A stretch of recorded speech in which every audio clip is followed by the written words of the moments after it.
ഇന്ന് ഞാനിവിടെ ഉണ്ടാക്കിയിരിക്കുന്നത് കിഡ്സ് സ്പെഷ്യലായിട്ടുള്ള ഒരു റെസിപ്പിയാണ്. ഒരു മധുരമാണ്, അതായത് തീ പോലും കത്തിക്കേണ്ട നമുക്ക് ഈ ഒരു മധുരം ഉണ്ടാക്കാനായിട്ട്. മാത്രമല്ല കുട്ടികൾക്ക് പോലും ഇത് ഉണ്ടാക്കിയെടുക്കാനും പറ്റും.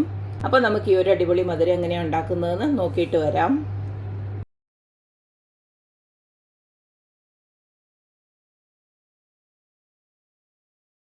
തീ പോലും കത്തിക്കാതെയുള്ള സ്വീറ്റ് ഉണ്ടാക്കാനായിട്ട് ഞാൻ 1 കപ്പ് നമ്മുടെ ഡെസിക്കേറ്റഡ് കോക്കനട്ട് എടുത്തു വെച്ചിട്ടുണ്ട്. നിങ്ങളുടെ കയ്യിൽ ഡെസിക്കേറ്റഡ് കോക്കനട്ട് ഇല്ലെങ്കിൽ ഈ പറഞ്ഞ പോലെ ഒന്ന് തീ കത്തിച്ചാലേ പറ്റത്തുള്ളൂ. അതായത് നമ്മുടെ തേങ്ങ തിരുമിയത് ഒന്ന് ഡ്രൈ റോസ്റ്റ് ആക്കി എടുക്കണം. അപ്പോൾ ഡെസിക്കേറ്റഡ് കോക്കനട്ട് ഉള്ളവർക്ക് തീ കത്തിക്കേണ്ട കാര്യമില്ല കേട്ടോ. അപ്പോൾ ഞാൻ പ്രത്യേകം എടുത്ത് പറയുവാണ്, അല്ലെങ്കിൽ പിന്നെ പറഞ്ഞ പോലെ അതൊരു മറുചോദ്യമായിട്ട് വരും. നിങ്ങൾ തീ പോലും കത്തിക്കേണ്ട എന്ന് പറഞ്ഞു, പക്ഷേ ഡെസിക്കേറ്റഡ് കോക്കനട്ട് ആക്കണമെങ്കിൽ തീ കത്തിക്കേണ്ടതെന്ന്. അപ്പോൾ അതുപോലെ വാങ്ങിച്ചു കഴിഞ്ഞാൽ പിന്നെ തീ കത്തിക്കേണ്ട കാര്യമില്ല. അടുത്തത് ഞാൻ ഒരു കവറ് ബിസ്ക്കറ്റ്, അതായത് നമ്മുടെ ലെഫ്റ്റ് ഓവർ ബിസ്ക്കറ്റൊക്കെ ഉണ്ടല്ലോ, അതൊന്ന് പൊടിച്ച് അതിൻ്റെ കൂട്ടത്തിൽ തന്നെ ഞാൻ നമ്മുടെ ബദാമും അതുപോലെ തന്നെ കാഷ്യൂനട്ടും കൂടെ ചേർത്ത് ഒരു 10 ബദാമും 10 കാഷ്യൂനട്ടും കൂടെ ചേർത്ത് പൊടിച്ചൊന്ന് വെച്ചിരിക്കുകയാണ്. അപ്പോൾ അതുകൂടെ ഇതിനകത്തോട്ട് ഇട്ട് കൊടുക്കാം. ചിലതൊക്കെ ഇച്ചിരി പൊടിയാതെ കിടപ്പുണ്ട്, അത് കുഴപ്പമൊന്നുമില്ല. അടുത്തതിലേക്ക് നമുക്ക് ഒരു 2 ടേബിൾ സ്പൂണ് കൊക്കോ പൗഡർ ഇട്ട് കൊടുക്കാം. ഇതിന് മധുരമൊന്നുമില്ല, അറിയാമല്ലോ എല്ലാവർക്കും. അതിൻ്റെ ഒരു ഫ്ലേവർ നല്ല ടേസ്റ്റാണ്. ഇപ്പോൾ 2 ടേബിൾ സ്പൂണ് ഇട്ട് കൊടുത്തിട്ടുണ്ട്. ഇതാണ് ഞാൻ വാങ്ങിച്ചിരിക്കുന്ന ബ്രാൻഡ്. അടുത്ത ഞാൻ ഇനി ഇതിലേക്ക് ഇട്ട് കൊടുക്കാൻ പോകുന്നത് ഒരു 4 ടേബിൾ സ്പൂണ് പീനട്ട് ബട്ടറാണ്.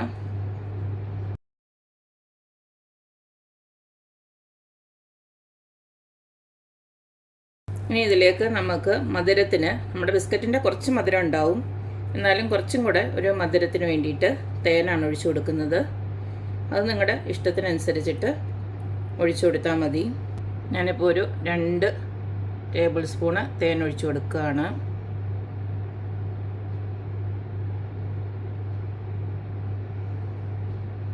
ഇതെല്ലാം കൂടെ നമുക്ക് ചേർത്തൊന്ന് കുഴച്ചെടുക്കാം.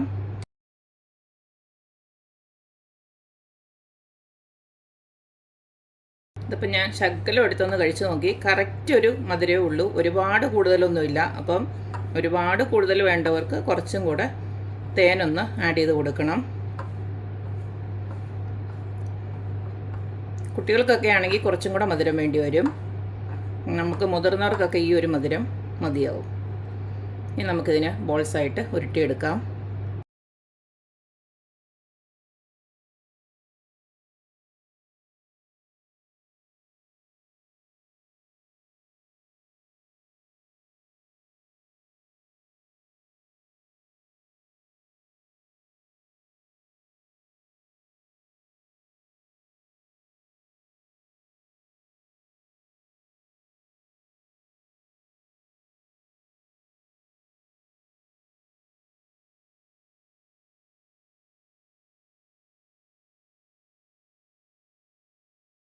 അപ്പോൾ നമ്മുടെ ലഡു എല്ലാം ഞാൻ റോൾ ചെയ്ത് വെച്ചിട്ടുണ്ട്.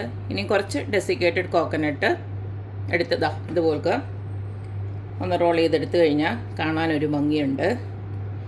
വളരെ എളുപ്പത്തിൽ തയ്യാറാക്കാൻ പറ്റുന്നതാണ്. സ്കൂളുകളിലൊക്കെ ഇടയ്ക്ക് ഇവിടെ ഇങ്ങനെ കോമ്പറ്റീഷൻ വരാറുണ്ട്. വിത്തൗട്ട് ഫയർ, അല്ലെങ്കിൽ തീ കത്തിക്കാതുള്ള ഇങ്ങനെ പാചകം. അപ്പോൾ ഇതൊക്കെ നല്ലൊരു ഓപ്ഷനാണ്.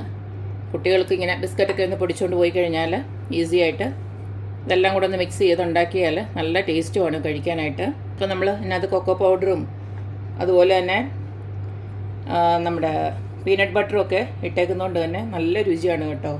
പിന്നെ ബിസ്ക്കറ്റ്, അത് പിന്നെ നമ്മൾ ഈ പറഞ്ഞ പോലെ നമ്മൾ സാധാരണ കുട്ടികൾ ബിസ്ക്കറ്റ് മാത്രം തിന്നുമ്പോൾ അതിനകത്ത് ഒരു ഗുണവും ഇല്ല.